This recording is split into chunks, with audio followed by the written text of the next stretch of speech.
On 1985, a 27-year-old police reporter, Jody Roberts, failed to show up for an assignment at the Tacoma News-Tribune in Washington state.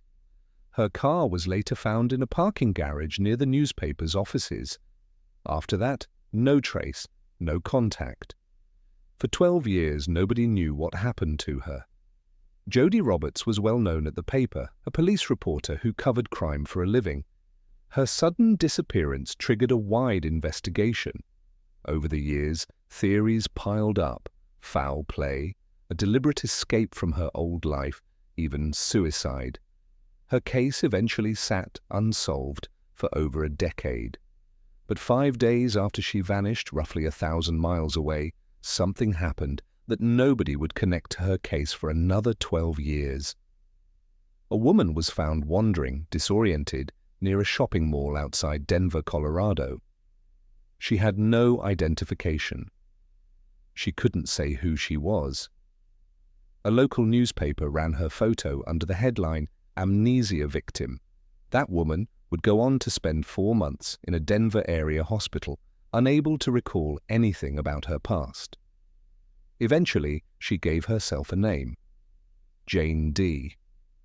With no memory of her previous life, no education records anyone could trace, and almost no money, she enrolled as an adult student at the University of Denver, one of the only schools willing to accept her application under the circumstances. She studied Russian and history. She worked as a waitress to support herself. In 1989, she moved to Sitka, Alaska, a small fishing town of around 8,500 people.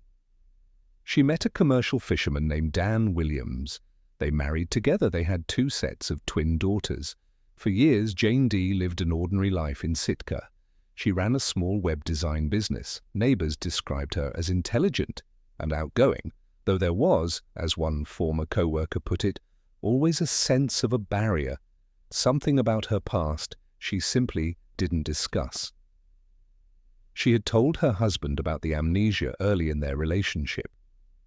She let him read the journal she kept. He later said that if she could have recalled her own education, she likely wouldn't have gone back to college and started over from nothing.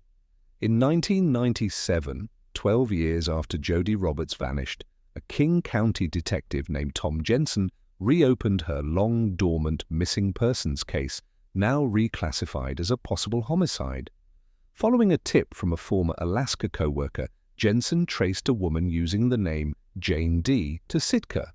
He requested her driver's license photo from Alaskan authorities. It matched old photographs of Jody Roberts. Even more specifically, investigators noticed something small but distinctive. The way the letter J was written on Jane D.'s signature matched, stroke for stroke, the way Jody Roberts used to sign her own name. When Jensen finally reached her by phone, she reportedly said, "We've got to do something now." The news broke fast.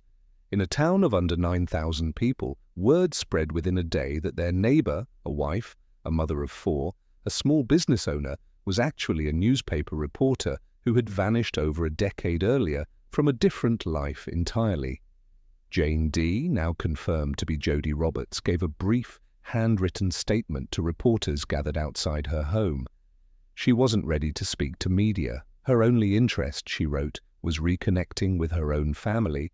At the newspaper she once worked for, colleagues described a wave of relief mixed with disbelief. She hadn't remembered she was a reporter. She hadn't remembered her own birthday. Her daughter, celebrating what she believed was her 35th birthday, later learned she had actually just turned 39. Medical experts who reviewed the case at the time called a memory loss of this length, 12 years, highly unusual.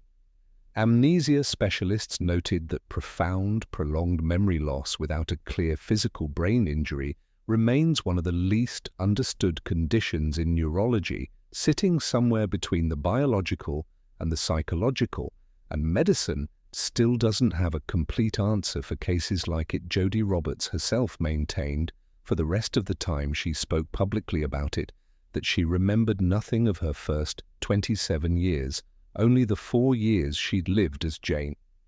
Jody Roberts was eventually reunited with her parents. Her father later described their reunion carefully.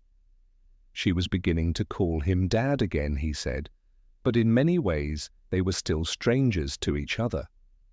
2 entire lives, one interrupted in an instant in a Tacoma parking garage, and one built quietly from nothing in a small Alaskan fishing town, had just been forced to acknowledge they belonged to the same person. Whether it was a rare and genuine neurological event or something else entirely, has never been fully, definitively settled.